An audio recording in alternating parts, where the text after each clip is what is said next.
everyone, welcome back to my channel. Today's video is a solved murder case that has actually been turned into a Lifetime movie. But before we get into it, I want to send my condolences to the family of Kirsten Costas, and that I did do a lot of research. I think this is probably the longest research I've ever done on a video on a case. So if I believe I got all of my facts right. I know that there's so much that I cannot include, but I did get the main pieces for the story, and I really hope you all enjoy this video. If you are new to my channel, please subscribe and click the notification bell so you never miss a post. Give this video a thumbs up. Comment down below if you've heard about this case, if it's new to you, your thoughts, and leave me suggestions on more cases you want me to cover. Now let's get right on into the video. I have my notes right here in front of me, so I'm going to be reading off them. So if you see me looking down, that's what I'm doing, because I have horrible memory, and in front of the camera it's really different talking about something, even though I do know the facts on it. Start off, Kirsten Marina Costas was born July 23rd, 1968 in Orinda, California. She was a very popular girl in school, the kind of girl that all the other girls wanted to be and the boys were attracted to. She was smart and beautiful, very outgoing, athletic. She succeeded in basically anything she put her mind to. Kirsten also came from a pretty wealthy family, and when she was going into her freshman year of high school, she made the school's swim team and the cheerleading team. At the high school she attended, they had a saying of "be the best," and to everybody, that's what she was doing. She was so successful at everything. And in her circle of friends, she was the leader. Many of her friends have spoken out saying Kirsten was known to be very blunt and would say how she felt or on something, even if it hurt another person's feelings. One of her main friends in her circle was named Nancy Kane, and after freshman year, she'd grown tired of the popular group and being in that circle, so she drifted apart. She says that she was a rebellious teen who wore a lot of dark makeup, dark clothing, partied a lot, drank alcohol, and smoked weed, which Kirsten in return retaliated by making fun of her. So many times Kirsten ridiculed Nancy that Nancy made it known to everyone. Other friends of hers, the circle, Kirsten herself, teachers, people at the school, that she hated Nancy and hated that friend circle. And she even said that she wrote in her diary that she wanted to see Kirsten's blood drip. On the night of June 22nd, 1984, Kirsten's mother received an anonymous phone call from a young girl saying that Kirsten needs to be ready the next night around 8:30 for a welcome dinner for being accepted into the Bobbies Club. The Bobbies was an elite and exclusive club for the prettiest and most popular girls at the school. One of the male classmates said it was like a snobby elite thing for girls who wanted to become socialites one day. The Bobbies Club was also run like it was a sorority. At the end of her sophomore year, Kirsten, along with her friends Laura, Shay, and Bernadette, began initiation into the Bobbies. One of the tasks that they must complete in order to join the Bobbies is to rub eggs in their hair, put on their mother's old ugly clothes, and stand on the street corners to sell kisses for a dime. On June 23rd at 8:30, Kirsten was picked up at her house. And not long after Kirsten was picked up, she was on the front door of Alex and Mary Jane Arnold's front porch, who had friends over playing card games. Kirsten told them, the couple, that she went out with one of her friends and her friend has gone weird, and asked to phone her parents to pick her up. There was no answer at her parents' home, so Alex offered to drive her to her neighbors and to wait until her parents came home. Kirsten accepted the ride from Alex, and as they were leaving, his wife Mary Jane noticed a mustard-colored Pinto car following them behind. Alex recalls during the ride over to her neighbor's house, he asked her what was going on, and Kirsten told him that everything was fine. Alex pulled into the neighbor's driveway and waited for Kirsten to get in. But he saw a young female approach Kirsten, and Kirsten yelling, "Go away, you are weird."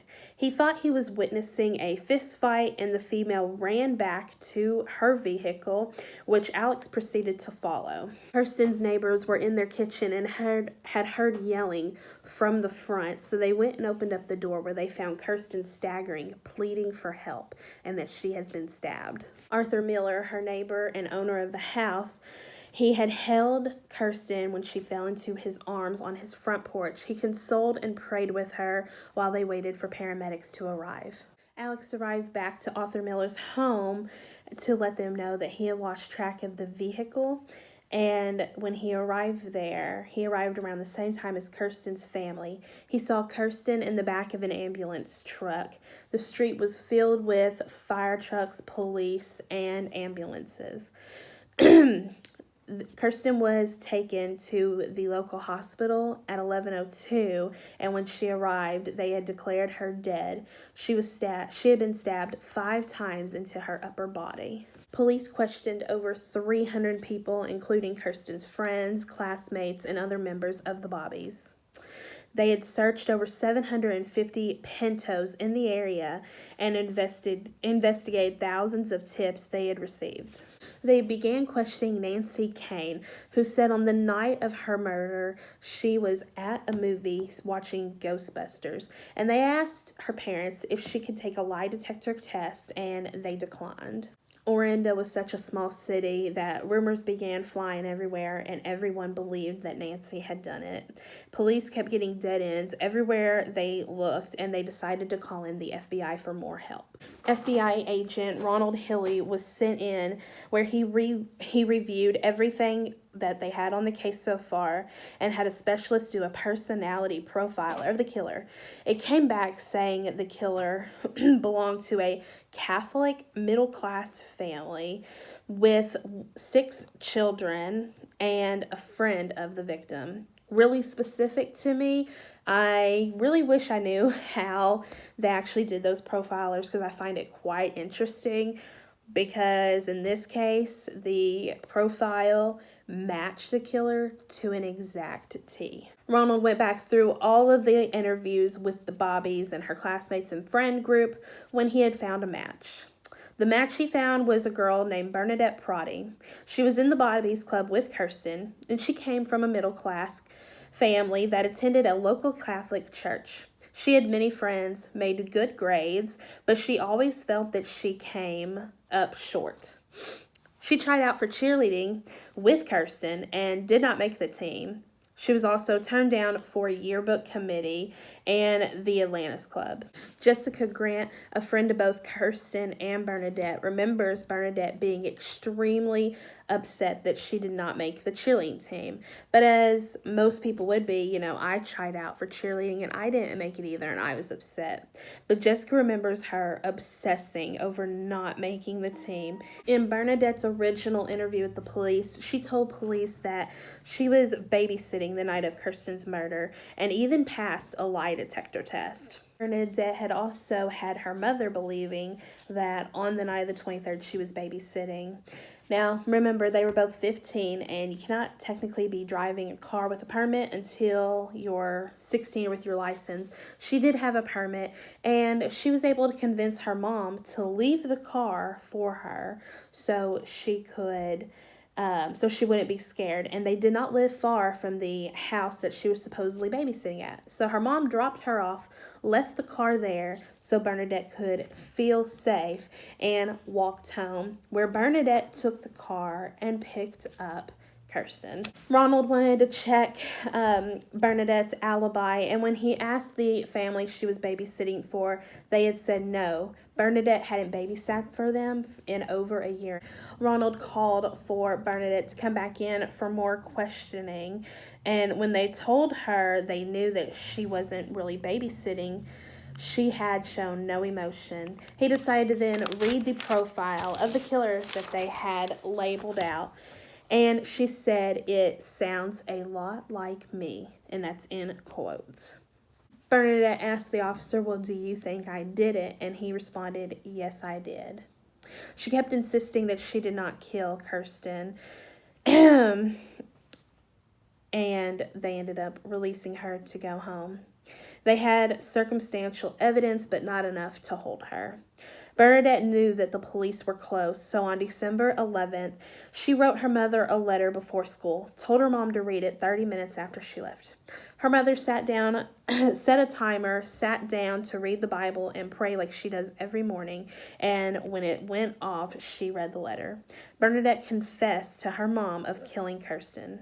Both of Bernadette's parents went to pick up Kirsten at school and to take her to the police station because they wanted to spend one last time with their daughter after knowing what had happened. Bernadette told the police officers that the night Kirsten died, she had no intentions of killing her. She wanted to make Kirsten her friend, so she used a cover story for Kirsten's parents about the dinner so they let her go out, but really she was going to take Kirsten to a party that some older boys were throwing.